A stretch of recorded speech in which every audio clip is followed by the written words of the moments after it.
حضور میرا سوال یہ تھا کہ جو پاکستان سے نئے لوگ آتے ہیں ان کو نارملی یہاں پہ کام کی اجازت نہیں ہوتی جو اسائلم پہ آتے ہیں، لیکن ان میں سے کچھ لوگ پھر بھی کام کر رہے ہوتے ہیں۔ تو میرا سوال یہ تھا کہ جب وہ اس طرح سے کام کر رہے ہوتے ہیں تو ظاہر ہے اس پہ وہ ٹیکس یا انشورنس بھی ادا نہیں کر رہے ہوتے، تو کیا ان افراد کو چندہ دینا چاہیے؟ کوئی بھی کام جو غیر قانونی ہو رہا ہے اس پر اور اس سے آمد پیدا کر رہے ہیں اس پہ ہمیں چندہ نہیں لینا چاہیے۔ اس لیے جن باتوں کو میں پتہ لگتا ہوں، میں تو کئی خطبوں میں بھی کہہ چکا ہوں کہ تم نے ٹیکس نہ چوری کرو، ٹیکس نہ بچاؤ، یہ غلط طریقہ کار ہے۔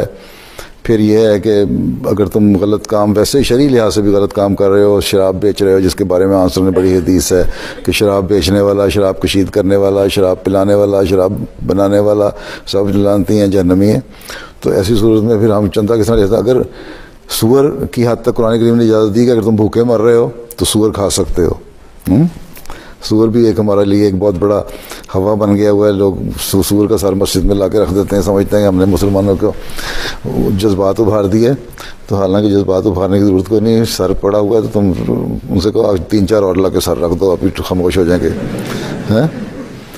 سور کا تو کھانے کا بھی حکم ہے دستراری کے طور پہ، لیکن ان کے لیے جن کو استرار ہے، ہمارے لیے نہیں۔ جماعت کو کوئی ایسی ضرورت نہیں ہے کہ غیر قانونی کمائی کا یا غیر شرعی کمائی کا چندہ لیا جائے۔